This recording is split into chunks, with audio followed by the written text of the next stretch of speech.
Hi friends, எல்லாருக்கும் வணக்கம் and welcome back to Subhiyum Naanum. இன்னைக்கு நம்மளோட சேனல்ல ஒரு சிம்பிளான சூப்பரான ஸ்நாக்ஸ் ரெசிபி தான் பார்க்க போறோம்.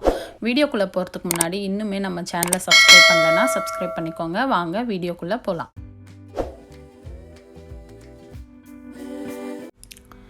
இன்னைக்கு நம்ம சேனல்ல ஆனியன் ரிங்ஸ் எப்படி பண்றதுன்னு பாப்போம். இது சூப்பரான அருமையான ஸ்நாக்ஸ் ரெசிபி. ஈவினிங் டைம்ல அப்படியே டீ கூட சாப்பிட்றதுக்கு சூப்பரா இருக்கும். அதே டைம்ல இது 5 நிமிஷத்துல ஈஸியா செஞ்சு முடிச்சிடலாம். வாங்க எப்படி பண்றதுன்னு பார்த்துருவோம்.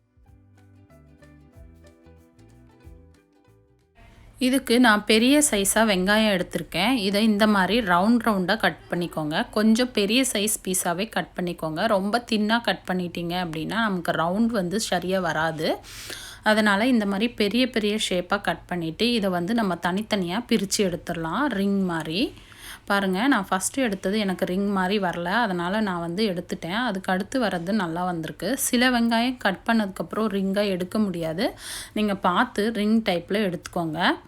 பாருங்கள், இது எல்லாமே ரிங்காக நான் எடுத்து வச்சுருக்கேன். அழகாக இருக்குது பார்க்குறதுக்கே, சின்ன சின்ன வளையல் மாதிரி சூப்பராக இருக்குது.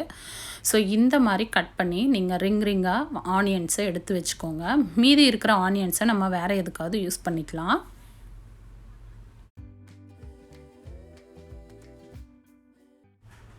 ஸோ இதை பண்ணுறதுக்கு ஒரு சின்ன கப்பில் மைதா எடுத்திருக்கேன். இது 50 கிராம்ஸ் இருக்கும். அதுக்கு அடுத்தது 2 டேபிள் ஸ்பூன் கார்ன்ஃப்ளவர், அதுக்கு அடுத்தது 2 டேபிள் ஸ்பூன் அரிசி மாவு.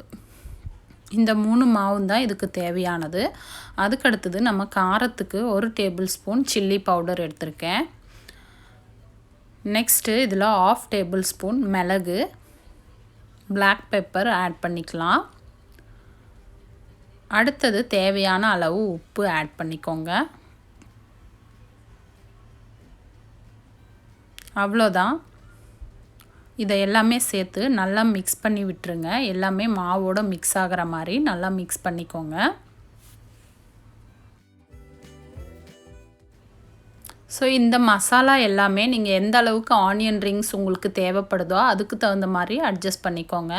ஸோ இப்போ பாருங்கள், எல்லாமே மிக்ஸ் பண்ணியாச்சு. இப்போது நம்ம கட் பண்ணி வச்சுருக்கிற ஆனியன் ரிங்ஸை இதில் சும்மா டிப் பண்ணி எடுத்துக்கலாம். ஸோ எதுக்குன்னா இந்த ஈரப்பதம்லாம் போகிறதுக்காக தான். ஏன்னா ஈரப்பதம் இருந்தது அப்படின்னா மாவு சரியாக ஒட்டாது நம்ம கலந்த மாவில் டிப் பண்ணும்போது. அதனால் இதை ஃபஸ்ட்டு நம்ம வெறும் மாவில் டிப் பண்ணிக்கலாம்.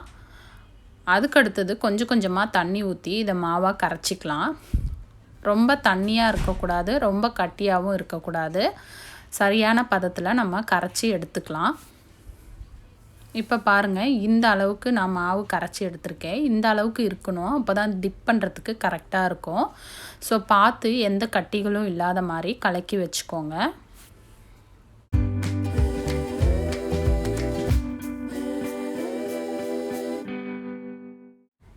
இப்போ மாவு நமக்கு ரெடி ஆயிடுச்சு. அடுத்தது நம்ம ஆனியன் ரிங்ஸ் செஞ்சு வச்சுருக்கிறத இதில் டிப் பண்ணிக்கலாம். ஸோ ஒரு ஆனியன் ரிங்காக போட்டு நல்லா மாவு ஒட்டுற மாதிரி டிப் பண்ணி எடுத்துக்கோங்க. ஸோ இந்த மாதிரி முக்கி எடுத்ததுக்கப்புறம் அடுத்தது நம்ம பிரெட் க்ரம்ஸ் எடுத்து வச்சுருக்கோம். இதில் நம்ம இதை கோட் பண்ணி எடுத்துடலாம். ஸோ நீங்கள் மாவில் வச்ச கையிலேயே இதை எடுக்கும்போது பிரெட் க்ரம்ஸில் மாவெல்லாம் ஆகிடும். அதனால் நீங்கள் மாவு எடுத்ததுக்கப்புறம் கையை தொடச்சிட்டு அதுக்கப்புறமா பிரெட் க்ரம்ஸில் முக்கி எடுத்திங்கன்னா ஈஸியாக இருக்கும். ஸோ இந்த மாதிரி எல்லாமே முக்கி எடுத்து வச்சுக்கலாம். ஸோ இப்போ நம்ம ஆனியன் ரிங்ஸ் ரெடி ஆயிடுச்சு. இதை நம்ம பொரிச்சிடலாம்.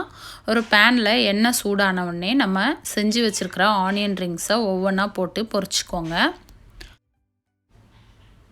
எண்ணெய் கொஞ்சம் நல்லா சூடாகவே இருக்கட்டும். ஒரு மீடியம் ஃப்ளேமில் வச்சுக்கோங்க. ஏன்னா இது ஸ்லோவில் வச்சு நீங்கள் பொரிச்சிங்க அப்படின்னா நிறைய எண்ணெய் குடிக்கும். அதனால் நீங்கள் கொஞ்சம் மீடியம் ஃப்ளேமில் வச்சு நல்லா பொரிச்சிக்கோங்க. இப்போ பாருங்கள், நல்லா கோல்டன் ப்ரௌனில் இது வந்திருக்கு. ஸோ சூப்பராக வந்திருக்கு. ஸோ இப்போ நம்ம இதை எடுத்துடலாம். இது நல்லா ஃப்ரை ஆயிடுச்சு. ஸோ இதை எடுத்துடலாம். அடுத்த பேட்சும் இதே மாதிரி போட்டு எடுத்துக்கலாம். ஸோ பாருங்கள், பார்க்கவே சூப்பராக இருக்குது. நல்ல கிறிஸ்பியாக இருக்கும். நல்ல ஈவினிங் ஸ்நாக்ஸ் இது.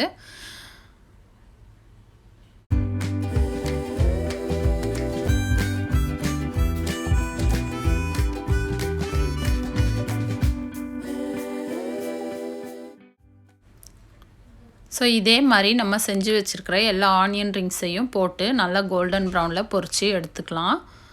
நம்ம ஆனியன் ரிங்ஸ் சூப்பராக ரெடி ஆயிரும். ஸோ அடுத்தது நான் அடுத்த பேட்ச் போட்டு எடுக்க போகிறேன்.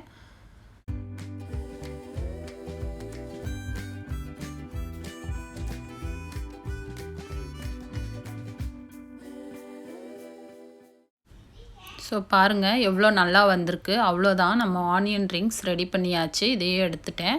பாருங்கள் சூப்பராக நல்லா கிறிஸ்பியாக அழகாக வந்திருக்கு. நல்லா ரிங்காக ஷேப்பில் சூப்பராக வந்திருக்கு.